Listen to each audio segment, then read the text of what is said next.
How many more residents, how many more Americans need to die or get badly hurt for this operation to end? Tonight, Minneapolis Mayor Jacob Frey speaking out in frustration about the second fatal shooting by a federal agent this month in the Twin Cities. A 37-year-old man died after a shooting involving a Border Patrol agent, spurring more protests there as well as across the country. Here in Portland, hundreds are protesting in front of the ICE facility on South McAdam. Good evening, and thank you so much for joining us tonight at 11 on your Saturday. I'm Barry Mangold. We're going to be showing you the scene here in Portland live in just a minute. But first, we got to learn more about the man who died in a hospital after being shot multiple times by immigration officers. The Department of Homeland Security says the man approached Border Patrol officers with a gun, and they shot him during a struggle to disarm him. DHS has not said whether the man pointed the weapon at agents or brandished it before the gunshots. The Minneapolis police chief said the man had a license to carry a gun. Protesters swarming that shooting scene shortly after. Minnesota Governor Tim Walz called the shooting horrific and said that he asked the White House to pull immigration officers out of the state. And again, this is the second fatal shooting involving federal officers in Minneapolis in less than 3 weeks there. 37-year-old Renee Good was shot and killed by an ICE agent on January 7th when federal officials say that she tried to run over an agent with her car. Minnesota officials dispute that claim and say the shooting was not justified.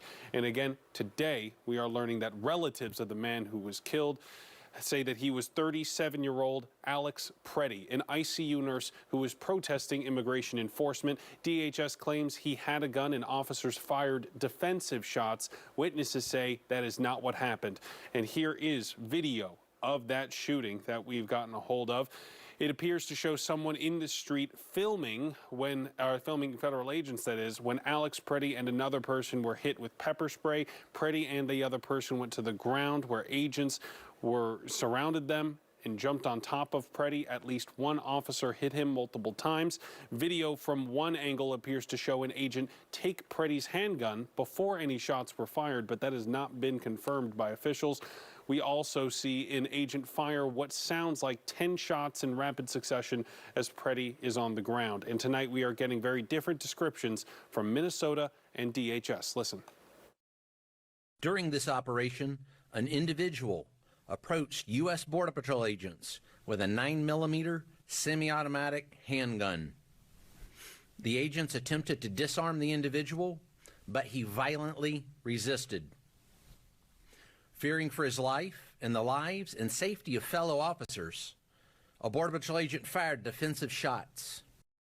I just saw a video of more than 6 masked agents pummeling one of our constituents and shooting him to death. Minnesota Governor Tim Walz insisting the state will investigate this, but DHS officials are reportedly blocking state investigators from the scene despite a court warrant. President Trump reacted to the shooting on Truth Social tonight, saying, quote, "Much of what you're witnessing is a cover-up for this theft and fraud," referring to the recent child care fraud activity in Minnesota. He went on to say, quote, "The mayor and the governor are inciting an insurrection with their pompous, dangerous, and arrogant rhetoric." His post included the picture of the gun DHS officials say was recovered from the man shot and killed. Today, he claimed, Trump did, that Governor Walz and Mayor Frey were not allowing police to protect ICE officers. Both the governor and mayor have called for federal agents to leave the state and city.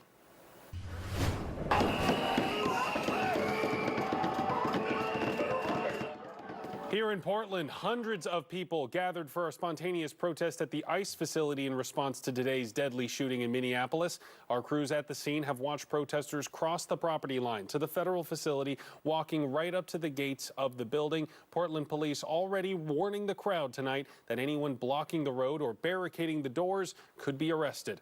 We have K2's Jennifer Singh joining us live from the ICE facility right now. So, Jen, this is far from your first time at an ICE protest. Describe the crowd there tonight and what you're seeing now.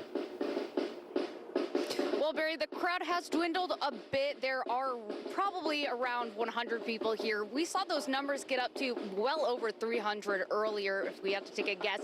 Now, you can see people are not up to the property line right now, but throughout the evening, we've been seeing crowds of people go up to the gates, even pushing on the gates. Actually, you can see one person who's picking up tear gas and other chemical weapon canisters. You can see I have this gas mask here with me. We've had to use this a number of times tonight, and this is also one of the reasons why we've been told this is a tear gas canister. It has gone off, so that's why we're able to hold it safely right now. But we've seen a different approach from both protesters and federal agents tonight. Protesters have been throwing things back, once again pushing up to the gates. Normally, we've been seeing if anyone crosses the blue line, they're subject to arrest. And then federal agents have been in the back, first of all, starting off by deploying chemical weapons inside of the gates and having it waft out to protesters. Protesters responding by waving it back with their signs. It wasn't until earlier this evening, maybe around 8 o'clock, that we first saw federal agents come out, deploy tear gas, flashbangs, pepper balls, and other chemical munitions. Now, we have not seen anyone detained this evening. Typically, like I said, once you cross that blue line, we've seen that's when people are targeted for arrest. One other thing I do want to know, we did see people earlier trying to rip off the wood of the side of the building, as well as throwing rocks and other items at the security camera to knock it down. People have been banging on the doors all day. Now, I did speak with one person who had one of these chemical weapons deployed on her, and she talked about that. Take a listen. It's disgusting. It's abysmal. It's anti-American. We have a First Amendment right to peacefully protest and to assemble. And we've been screaming. Sure, we have our little signs, but it's disgusting. It's completely un-American. We should be able to assemble in front of a federal building and give our peace of mind without being assaulted by less than lethal weapons. And like you said earlier, Barry, Portland police did mention earlier, they posted on X that anyone barricading or interfering with the gates in the entrance here could be subject to arrest. We did see one person detained by Portland police. It is still unconfirmed to us what they were arrested for, but of course we'll keep you updated with any developments. For now, we'll keep you updated with any developments also online. For now, live in South Portland, Jennifer St, K2 News. Back to you, Barry. Certainly an active scene there, Jennifer. Thank you. And local members of Congress are also responding to today's fatal shooting in Minnesota by a federal officer. Senator Jeff Merkley of Oregon saying online, quote, "Horrific, another senseless execution of a citizen by Trump's lawless federal agents. Federal agents are terrorizing communities in Minnesota, Oregon, and across the country." Washington Congresswoman Marie Gluesenkamp-Perez also responding to that shooting, saying it's unacceptable to have another needless death in Minnesota, and it's unacceptable to have elected officials and others continue to throw gas on this fire or tacitly encourage assaults on law enforcement and anyone else. The situation is un-American, and Secretary Noem needs to step down. And at a press conference today, Oregon Governor Tina Kotek said that the cruelty coming from the federal government needs to stop. She said, quote, "All immigrants are part of our community all across Oregon, everywhere." Also, she said that immigrants built Oregon and that we need to protect each other. Kotek also said that she is directing the Office of Immigration and Refugee Advancement to understand the problem on the ground. K2 is actively tracking the latest developments in this story, both in Minnesota and in Oregon. For more of our coverage, head to KATU.com. It's not going to stop unless everybody gets out in the streets.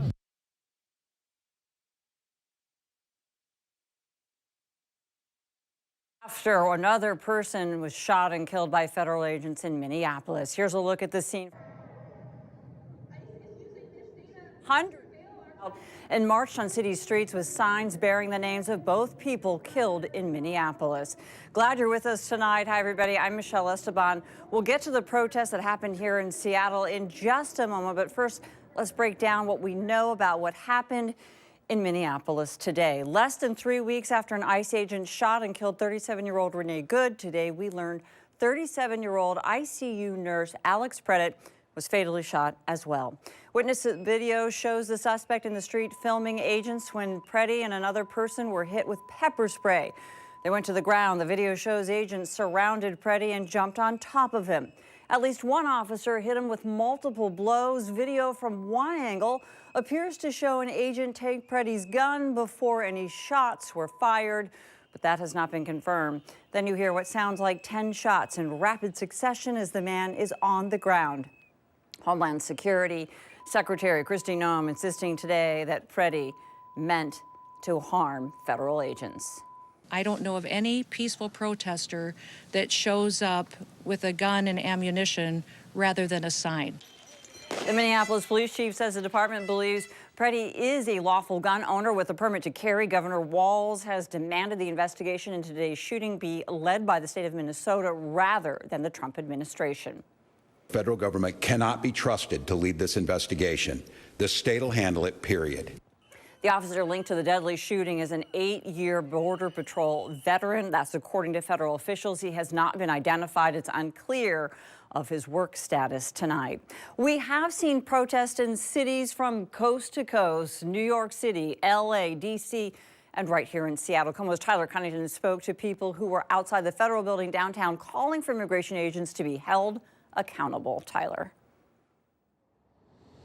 Well, that's right, Michelle. And this is the second time in just over 2 weeks that people have come to the Henry L. Jackson Federal Building in downtown due to federal agents shooting and killing U.S. citizens in just the city of Minneapolis alone. The emotions once again surging tonight for those in our region who felt compelled they needed to speak out. I want to say we're grieving because we are. We're grieving the loss of a human life. But I also want to say that we're past grieving, that we're angry, that we're really, really angry, that we're fed up.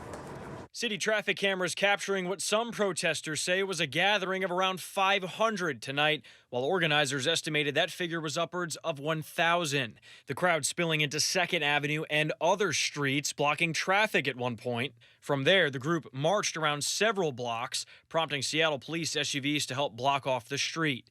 Protesters called out what they say is the escalation of violence by federal agents against U.S. citizens. A memorial created with candles and photos of people who have died as a result of that violence. Whether it was the killing of Renee Good in Minneapolis earlier this month at the hands of an ICE agent, or the killing of that 37-year-old ICU nurse this morning while on the ground, surrounded by several federal agents, organizers here in Seattle say they won't stand for it. We have to keep fighting. We have to keep taking to the streets. We have to organize. We have to come together and have community and organize. And those that we talked to afterwards say that this was a peaceful gathering there outside the federal building. We have reached out to SPD to confirm whether or not they had any issues or arrests or any other kinds of disruptions outside of course, that group marching into the street. However, as you can see, those SUVs eventually took control and blocked off that road. However, we have not heard back from them, and we will update that to our website when we do. Reporting live here in Seattle tonight, Tyler Cunnington, KOMO News. Tyler, thanks very much. Leaders here locally and across the state responding to the second shooting in Minneapolis. Governor Bob Ferguson posted on X, quote, "Another person shot by ICE agents, another life lost. Our descent into authoritarian rule continues. This is a dark chapter in our history of America." Washington Republican Party Chair, State Representative Jim Walsh, responded directly to the governor, saying, quote, "ICE agents are enforcing the law. The left is turning up the deceitful rhetoric."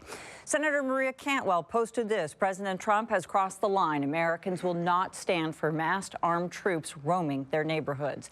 And one of Washington's 2 Republican representatives also condemning the shooting tonight, saying this in a post: "I'm disturbed by what I've seen from today's video from Minnesota. It's critically important that the American people and Congress be given a better understanding of how immigration enforcement is being handled." Also today, dozens gathered for a march and rally protesting President Trump's agenda at ICE at Fireman's Park. That was in Tacoma, happened this afternoon. This event was planned before today's shooting, but only intensified the feelings of protesters that we spoke to. You can download anytime the KOMO News app to track the shooting, the latest reaction in Minneapolis, Seattle, and around the country. Be sure to subscribe to our YouTube channel.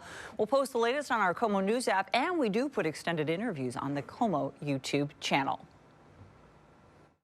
Right now, streets closed in downtown Salt Lake for a protest over the latest deadly ICE shooting in Minneapolis. Thanks for joining us. I'm Brian Malahi. And I'm Mika Miyashima. People gathered and marched near Salt Lake's federal building. They're out there now calling for accountability and an end to ICE. Our Christian Sita is live downtown for us. Christian. Mika, Brian, now that protest is still continuing this evening. Now, I do want to show you what we're seeing here on State Street. You can see plenty of protesters. Looks like there's hundreds of people holding signs, marching and chanting. Now, this started just before 3 p.m.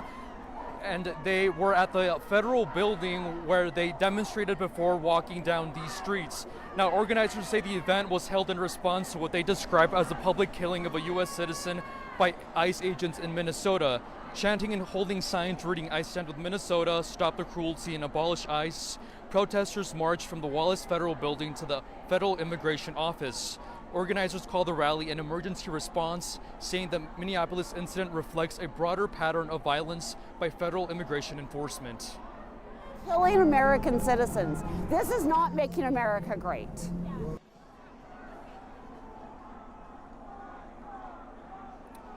Now, as you can see, the protest is still going on. It's been pretty peaceful so far. And again, they did march from the federal building to the field immigration building here in Salt Lake City. Reporting live in Salt Lake City, Christian Sita, KUTV 2 News.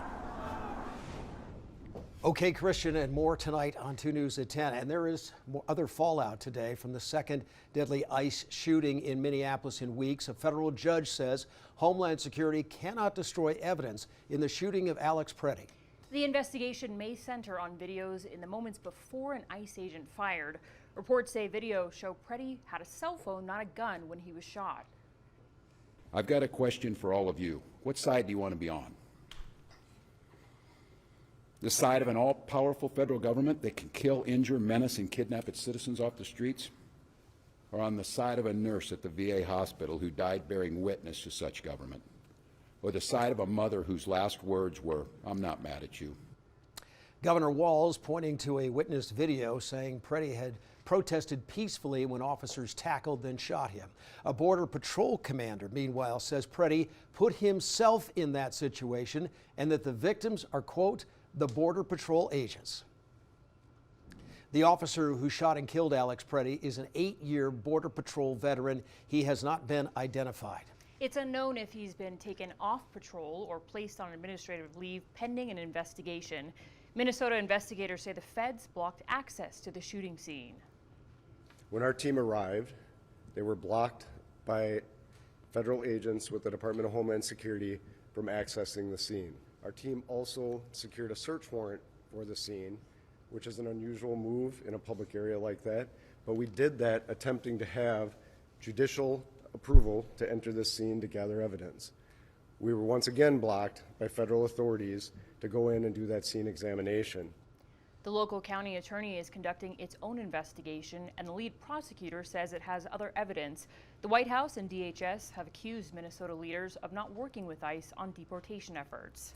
This is the third ICE shooting in Minneapolis in less than several weeks. 37-year-old Renee Good shot and killed early January when ICE says she tried to run an agent over with her car, a claim Minnesota disputes. Then an ICE agent shot a man who was in the country illegally after he and 2 others were accused of attacking that agent while he tried to make an arrest. And Democrats are now threatening a partial government shutdown over funding for ICE. Senator Chuck Schumer says a bill before Congress is inadequate to, quote, rein in the abuses of ICE. Other Democrats echo him. Last week, the House passed a measure to keep the federal government open past next Saturday. A key Republican in the Senate says GOP members are exploring all options to avoid a shutdown. And here in Utah, a Salt Lake area real estate development firm says it will not sell one of its buildings to the federal government for an ICE detention center. The Ritchie Company says there is no deal to sell property at 1199 North, 6880 West. This is west of the airport. Demonstrators this week rallied against the ICE center outside of Ritchie Group offices. Saturday afternoon, the company called for civil and respectful dialogue when it announced that the Ritchie Group and its investors have no plans to sell or lease the property in question to the federal government.